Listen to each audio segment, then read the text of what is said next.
Jake had made the decision to move his mother into our home without considering my opinion.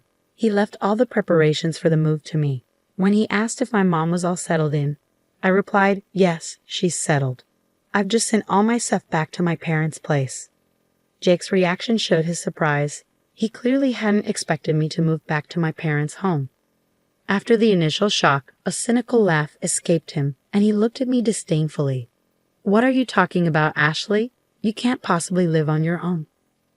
Little did Jake know about my determination and how much I've been earning lately. He assumed that spending all day in front of a screen meant I couldn't manage on my own. But he was wrong. I was resolved to prove him otherwise and demonstrate my independence. I wasn't about to ask for his help. My name is Ashley, and I'm 46 years old. Jake and I have been married for about 20 years with no children between us.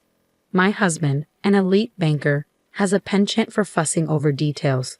Perhaps due to his profession or his personality, he still dotes on his 56-year-old mother. My mother-in-law lived alone in a house some distance from us.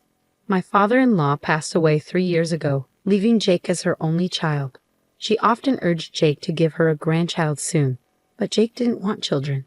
Though he played the dutiful son in front of his mother, telling her he wanted children too, he privately admitted he found the idea of having children a hassle. At our age, having a child would be risky, so we eventually abandoned the idea. Besides, deep down, I realized I didn't want a child with Jake. My apprehension dated back to when I first met Jake's mother. She warned me, "Hey Ashley, I don't think you're a good match for Jake. The banker's wife should be more polished. This won't last long." She whispered this so Jake wouldn't hear, but in front of him, she would say things like, "As long as Jake is happy, that's all that matters." Dealing with two-faced people like her was exhausting, and her duplicity extended to the issue of us not having children. "I want to see my grandchild soon. When will you give me one?" Jake's mother asked. "I know, Mom. I'm sorry, but Ashley doesn't want any," Jake would say, shifting the blame onto me. His constant deflection grated on me, especially since he was the one who didn't want children in the first place. I couldn't help but wonder if his devotion to his mother was why he behaved this way, prioritizing her opinions over mine. He never stood up for me, his wife. "Why did he want children, Ashley?" she would ask, turning the blame on me. "It's because she thinks it's a hassle," Jake would say, leaving me looking cold-hearted. "Jake, why are you with her if she doesn't want children? You're so kind to put up with this." "Ashley, you should be grateful Jake supports you." His mother would chide me, while they both laughed at my expense.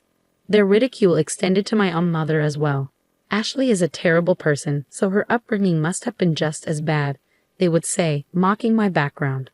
"Like mother, like daughter, right?" Jake's resemblance to his mother was evident, but I could hardly stand them speaking ill of my mom. I should have defended her, but my focus was on taking care of my father-in-law. My responsibilities took priority.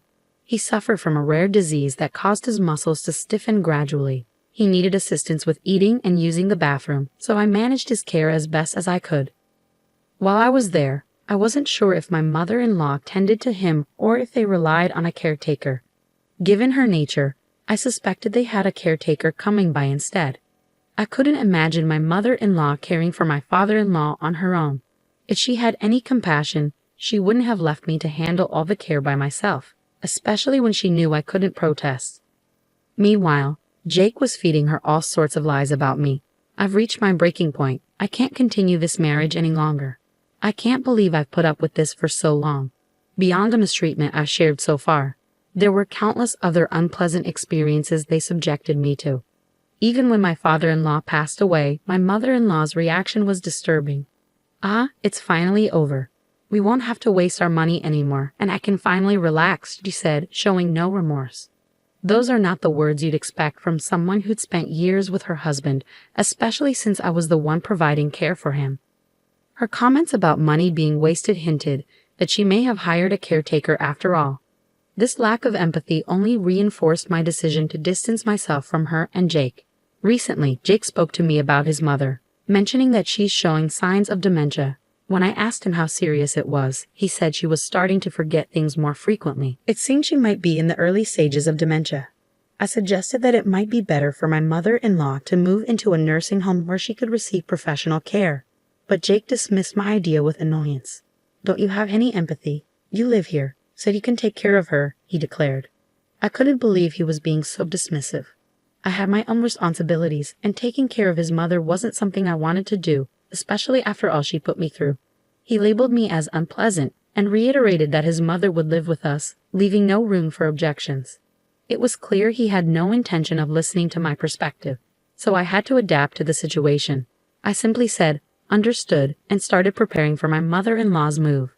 I made several trips between her house and ours in my small car, each journey taking an hour one way.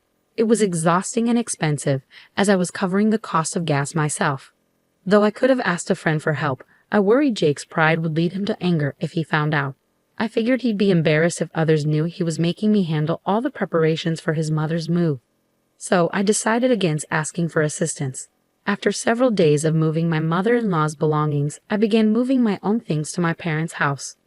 When my parents asked what happened, I gave them a brief explanation. They comforted me, saying I had been through a lot and had done well. Their encouragement gave me the strength to move forward.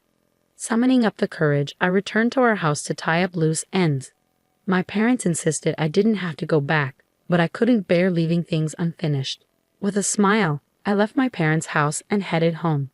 However, upon arriving, Jake's fury greeted me. "Where have you been? You didn't even prepare dinner," he barked. Ignoring his outburst, I calmly replied, "I'll do it now. It's none of your business where I go." Jake's anger escalated, resorting to his usual tactic of yelling, "Who do you think is providing for you?" Initially, I couldn't argue against his point, as I relied on him financially. But things had changed. Jake didn't realize I'd been working too. To him, it probably seemed like I spent all day on my phone or computer. Disregarding his shouting, I asked, "So, what do you want to eat?" This only fueled his anger further. However, I was no longer willing to bend to his every demand. In the past, I would have done anything to pacify him, but I'd reached my limit. Enough, I thought to myself. Jake, sensing my newfound resolve, declared, "I can't eat with you. It'll taste terrible. I'll go eat outside." With that, he stormed out, slamming the door behind him. In the past, I would have panicked, but not anymore. In the past, I would have rushed out in tears to find him, giving him exactly what he wanted. But I wasn't that person anymore. Instead, I thought, if I don't have to prepare dinner, that's a win. I grabbed my car keys to go out and get some food. But when I opened the door, I found Jake standing there. "Why didn't you come after me?" he demanded. I sighed, weary of his behavior. "You were the one who said a meal with me would be unappetizing, so why would I chase after you?" I responded, frowning as I waited for him to understand. He babbled some nonsense about how I usually followed him when he stormed off. We went back inside, but Jake continued sulking like a child, behavior unbefitting a 56-year-old man. It was frankly repugnant. When I remained silent, Jake continued in his foul mood. "Did you finish moving my mom?" Jake had made the decision to move his mother in without consulting me, and he left me to handle all the arrangements. "Yes, I finished," I replied, "and I've also moved my belongings to my parents' house." He seemed taken aback, not expecting me to take such a step. He gave me a condescending smirk. "What are you saying? You can't live on your own. You spend all your time on your phone or computer. You can't manage without me." "Don't be ridiculous," I countered. "I can absolutely live on my own, and I'll prove it to you. You may not realize it, but I can support myself just fine." Jake dismissed my confidence. "That's an obvious lie. Why bother telling it?" I held my ground. "What makes you think it's a lie?" Jake continued his belittling tone. "You've only been able to live because of me. If I'm not around, you wouldn't last a single day because you can't make money." I couldn't understand why Jake doubted my ability to earn money, but I didn't press the point. Instead, I simply said, "Even if I explained it to you, you wouldn't believe me. I'm going back to my parents' house." Jake responded, "If you're going back to your parents' house, we should get divorced. Don't come running back in tears later. Do whatever you want, but I predict you'll regret the divorce within 3 days and come back crying." "That's fine," I replied, calmly taking the divorce papers Jake had prepared. "Please sign here." Jake signed the papers with an arrogant smile, but I just glared at him, grabbed the papers, and left for my parents' house. Jake seemed surprised that I followed through, and he called me several times, but I ignored him. However, after 2 days of silence, Jake started calling again. At first, I didn't answer, fearing he might be abusive. But then a voicemail from Jake made me listen. "Ashley, are you upset? I'll forgive you. Just come back," he said. The audacity of his words angered me. He had been the one to propose divorce, and yet he expected me to seek forgiveness from him. I knew I would never forgive him. Determined to confront him, I resolved to answer his next call. However, despite my decision, Jake didn't contact me again for a while. I assumed he had given up, but then 2 weeks after his voicemail, the phone rang. "Hello," I answered. "Ashley," Jake said, sobbing on the other end of the line. I was taken aback, wondering why a grown man was crying. I remained silent, but then I heard a strange scream from behind Jake. At the same time, he shouted, "Stop it, Mom." It was clear to me that his mother's dementia had escalated beyond his control. "Ashley, it's my fault. Please come back," he pleaded. "I don't know what you're talking about," I replied. "I left so you can go back." "I don't want to come back." "Please," he insisted. "I can't handle my mother with dementia and work at the same time. You must be struggling without my money." "I'm not struggling, and I have no desire to return," I said firmly. "We're a couple, right? Couples help each other." "Yes, they do, but we are no longer a couple."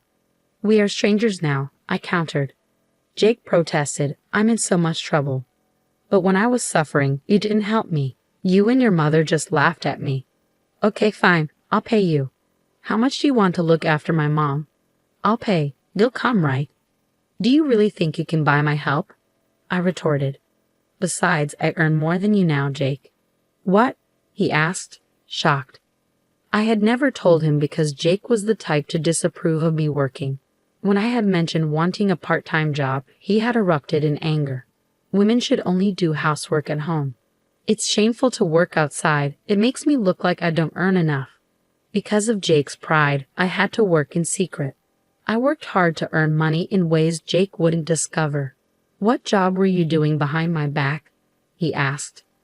"Stock trading," I replied. "A friend taught me how to do it, and I've been successful. Now I'm a professional trader, so you don't have to worry. I can support myself." "Please come back," he pleaded. "Why don't you take care of your beloved mother yourself? You're the one who suggested the divorce." "You actually filed the divorce papers," he said, sounding surprised. "Of course I did. I went to file them right away," I said.